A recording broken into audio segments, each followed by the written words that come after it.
No, we were about to front row.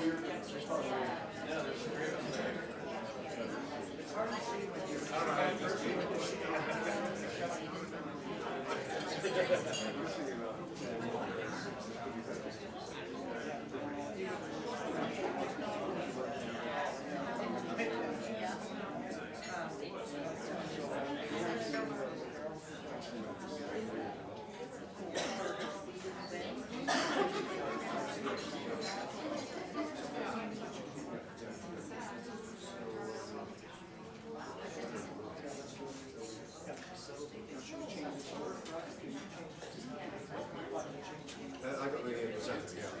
You want to change the slide?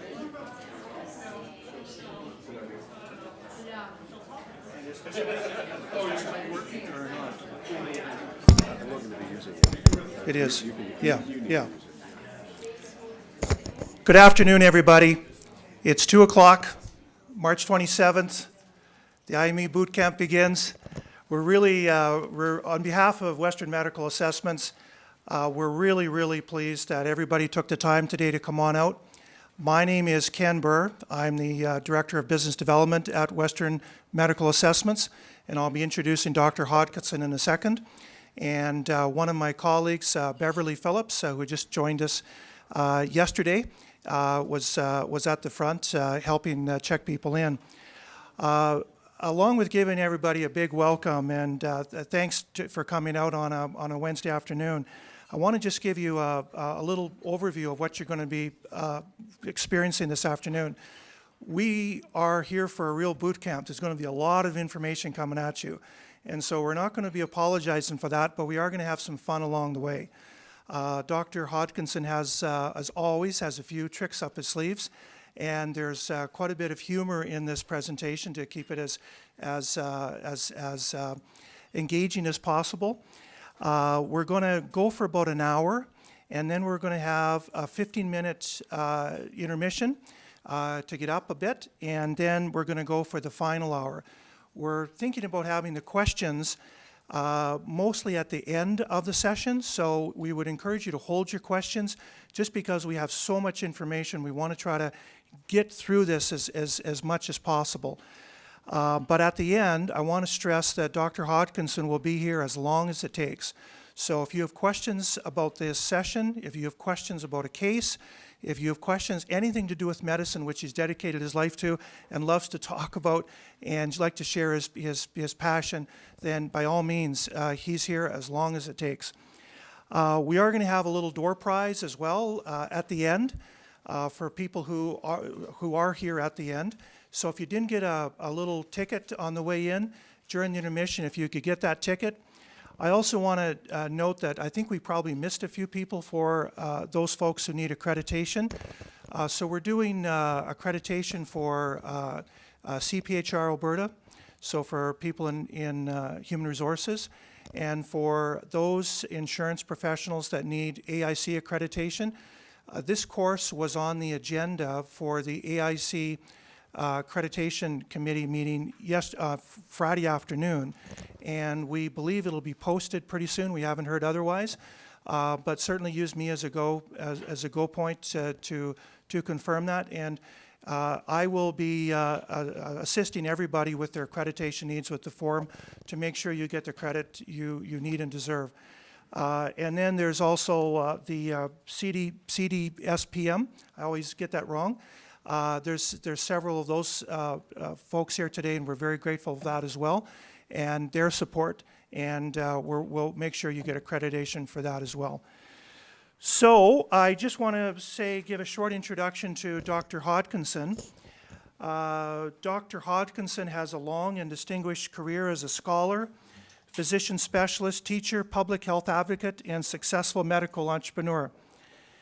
And I'd like to give just a few insights about him. Dr. Hodkinson is a graduate of Cambridge University in the UK, which is one of the most renowned medical schools in the world.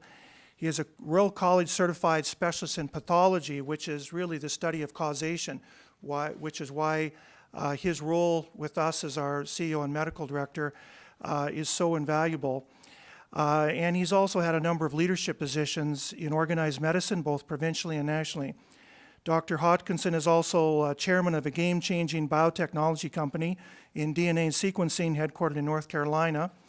He has been recognized as Edmonton's Citizen of the Year, it was 1996, for his relentless pursuit of tobacco-free lifestyles, and was chairman of ASH, Action on Smoking and Health, for many years. In fact, he's still the honorary chairperson.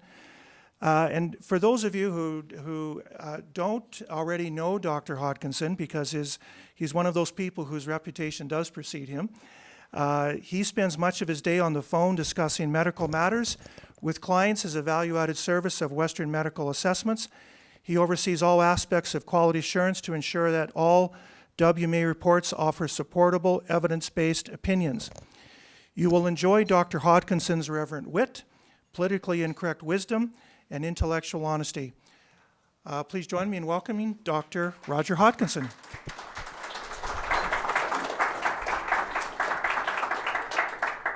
And while Dr. Hodkinson is coming to the phone and getting ready, I just also wanted to note in your folders, the slide presentation that he is going to be presenting up here is there. On the left side is some information about Western Medical Assessments. It's the only marketing information that you'll be hearing today. On the right side is some educational information that will be pertinent to some of the things that Dr. Hodkinson is going to talk about.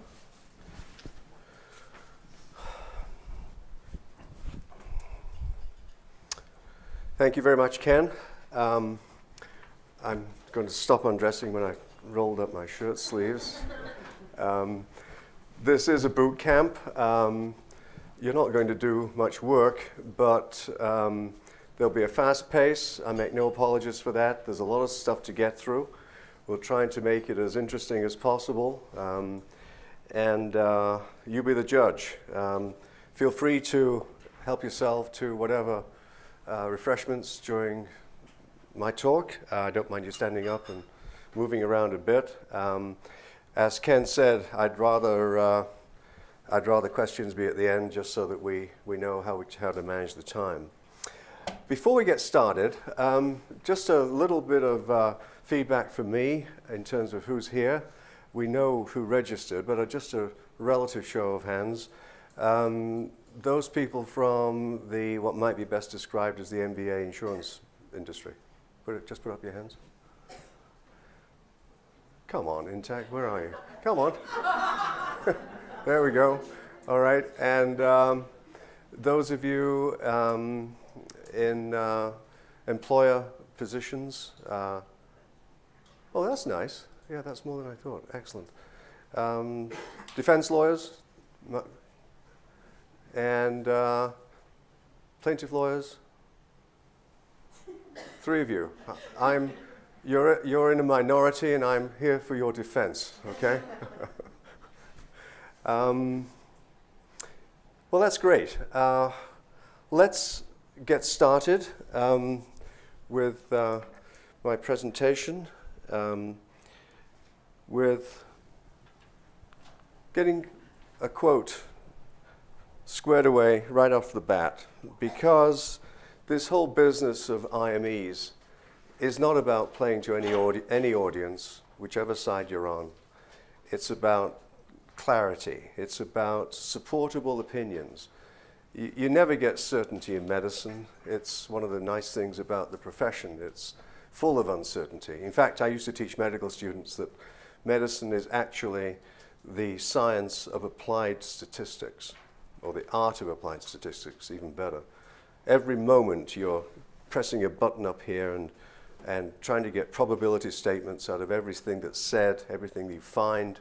And that's very well expressed by this quote. More important than the quest for certainty is the quest for clarity. And I think that is the guiding principle, certainly, that I try to follow in my everyday professional life.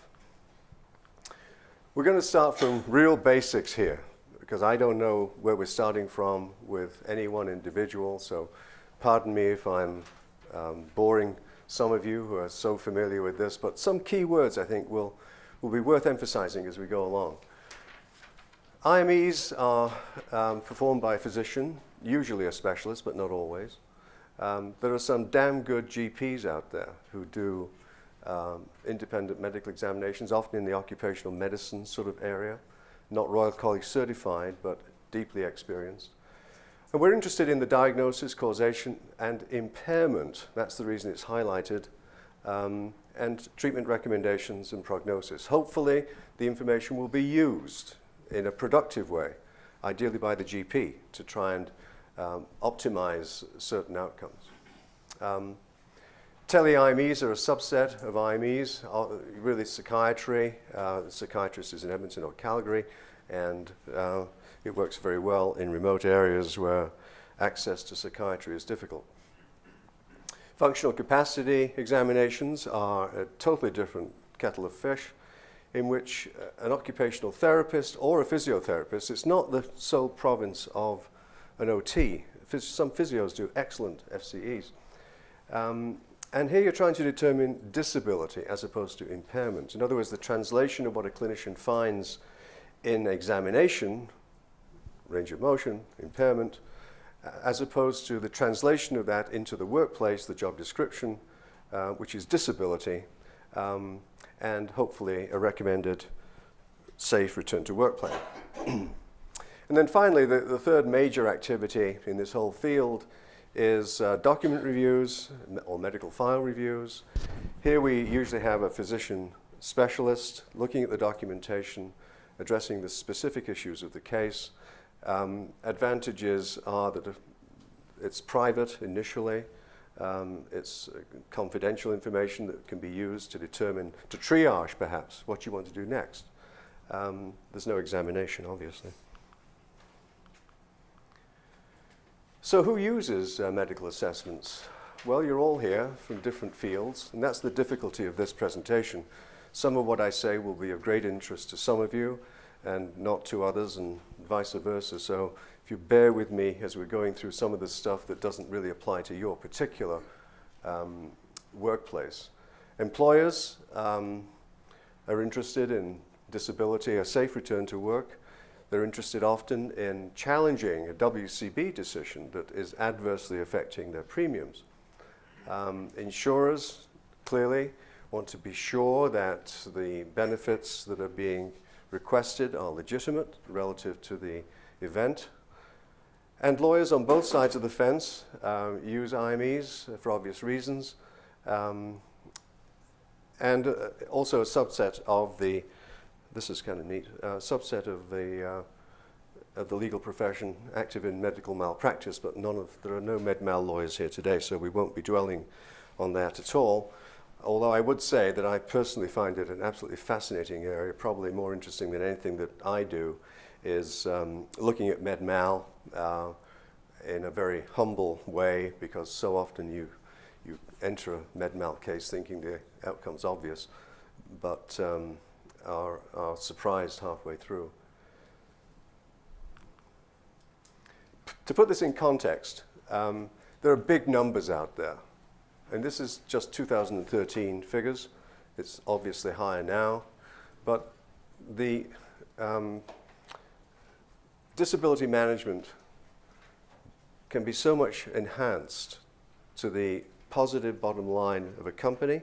Not that that's the principal objective, but a great deal of money is being wasted on inappropriate treatment and delayed return to work. It could be handled much better on a national basis. It's not to accuse anyone in this room of mismanagement, but that figure is truly staggering. I'd like to talk now in a more kind of philosophical sense about IMEs, because this is a very important concept. We do IMEs for a number of reasons. The first one is to rule out disease. This is a particular interest to, obviously, the defense bar, to show that whatever complaints are present are not due to any pathological condition. But it is a philosophical impossibility to prove to 100% that something is not present, whether it's a physical principle in particle physics or whether it's in medicine. You cannot do that. It's philosophically impossible. There will always be the possibility, even if you don't know it exists, the possibility of something being the cause that you don't know about. So that's a humbling thing.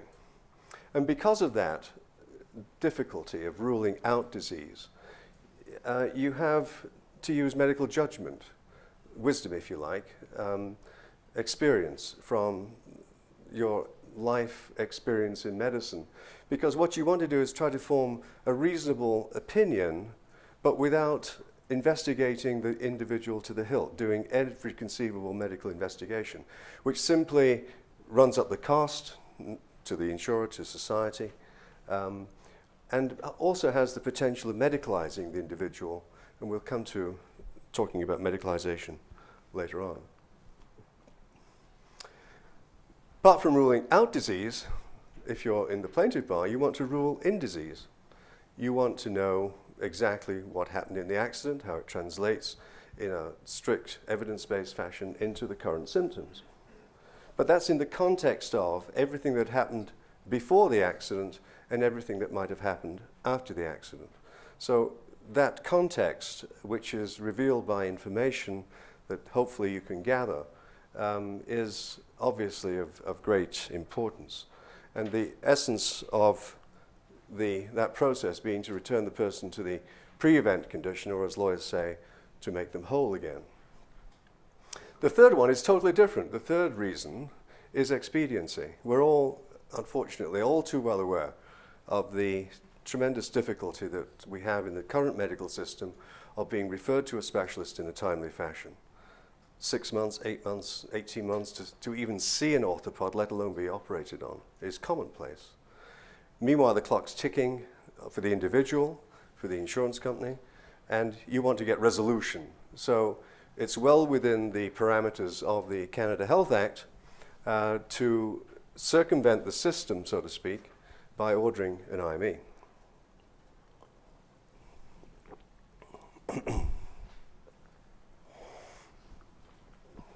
And I think this is well captioned in this cartoon, which I won't read for you, but I think you can get the gist. It's an important cartoon because if time wasn't a great healer, which means the body's own systems, if time wasn't a great healer, none of us would be here today. The body has a remarkable ability to heal itself, which is often forgotten in cases of injury, where there is not major orthopedic trauma. Obviously, bones don't stick together sometimes themselves naturally, but sprains and strains do heal naturally. How many people in this room, when you had a sprained ankle as a kid, how many of you were sent off by your mother to a chiropractor? You were told to suck it up, weren't you? Get on with it, go back to school, and what do you know, in 6 weeks, your ankle wasn't hurting anymore. The body repairs itself, and it repairs itself very efficiently, providing there's not too much trauma. What you'll get out of a medical assessment is hopefully a diagnosis, maybe on a probability basis. We call that a differential diagnosis, where the commonest one's at the top and the least common at the bottom. The causation of the condition, as Ken alluded to, you may think pathologists do autopsies all day long because that's what you see on television. The reality is that pathologists relate to all specialities by virtue of running the big labs that you never see, where the doctor gets all the answers that we produce for him and never get credit for. So pathology is to a large extent, the speciality of causation. We're actually the quality assurance guys in the hospital. If there's medical malpractice going on, we're the ones that are supposed to blow the whistle, which cuts right across clinical medicine. You'd like to get, whether it's an IME with a statement on impairment or an FCE with a statement of disability, and we'll distinguish those two later on. You'd like to see a prognosis. What's going to happen to this person? How quickly can they go back to work safely? Are there any investigations or treatment requirements that could be recommended? Remember that IMEs are not directive. You're not in the line of patient care. You're very much in the neutral mode of advising and recommending for other people to act upon. That concept is very important. There may be some very obvious barriers to recovery, which are identified in the course of the IME, which themselves need to be addressed. And then finally, you get a sense of, is the individual credible? Or could there be secondary gain, malingering, non-organic findings, non-physiologic findings? all these synonyms that apply to concern about whether or not the individual is being truthful. When it comes to the employer, I think it's absolutely vital to consider this to be a medical problem, follow the medical model. Yes, you are in a company. Yes, your VP is on your case because the production line's slowing down, whatever. But if you put the individual first as a medical issue, all kinds of wonderful things happen as a consequence of that. The individual retains their self-esteem, families stay intact, and everything else is a nice consequence of that. But they should not be the prime mover. The company will have lower hiring and retraining costs, the productivity will go up, the premiums for disability carriers may stay steady instead of going up. And I've summarized that as the 3 Ps. Premiums drop, productivity goes up, and profitability will therefore follow. But that's a consequence. It should never be the prime mover, in my opinion. When do you pull the trigger for an IME? Well, in a company setting, if you're self-insured for short-term disability, you may well want to organize an IME before there's a transition to LTD because of the implications that that has for your premium next time around at negotiation. Any extended, unexplained period off work. If you doubt the cause of the problem, given the limited information you're getting from the GP, which is well summarized in this cartoon.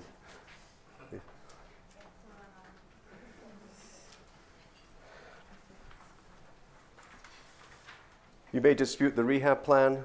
You want to avoid the medicalization of the individual, the belief that they really are sick, simply because so many people have laid on hands and have led them to believe that. You'd like to encourage a safe return to work. You may be concerned about a WCB appeal. And you may, as I said before, want to fast-track access to a specialist, which is otherwise going to be in the hereafter. So you're then faced, we're talking about employers now, you're then faced with the set of choices. Option 1 is, okay, we'll accept the GP note, the person, it looks reasonable, we'll follow it, many of them will actually go back to work, matter closed. But is there an evidence-based program for return to work? And would there be any restrictions or limitations? We'll define those later. And is it safe? With those provisos, yes, option 1 goes ahead willy-nilly and people go back to work. Option 2 is, so you've got the disability note from the GP, and it's what I call the elephant in the room syndrome. Our profession is one of the biggest drivers of disability costs in this country. General practice is a small business. Forget about it being a profession for a minute. If you've got a family with a mother with 3 kids who are always coming in with snotty noses, and the guy comes in and wants a disability note, and you deny it, the mother may not come back with the kids. There's a lot of subtle pressures out there to write the script, write the disability note before you're even sitting down. And it's a huge problem. I'll be criticizing all kinds of actors in this industry, and I just want to make it very clear that I'm not exempting my own profession, which is probably one of the biggest problems. So with option 2, you've got this note back from the elephant in the room, and you realize that he's not going to refer, or she's not going to refer the person to a specialist, and if that does happen, it may take months, and you're wanting some action. And you know there's a private healthcare system out there, sort of. You've heard about it, but you don't know how to access it. And so that's a good time to consider an IME. We'll come to that as option 3. Right now you don't know how to access it. That's the state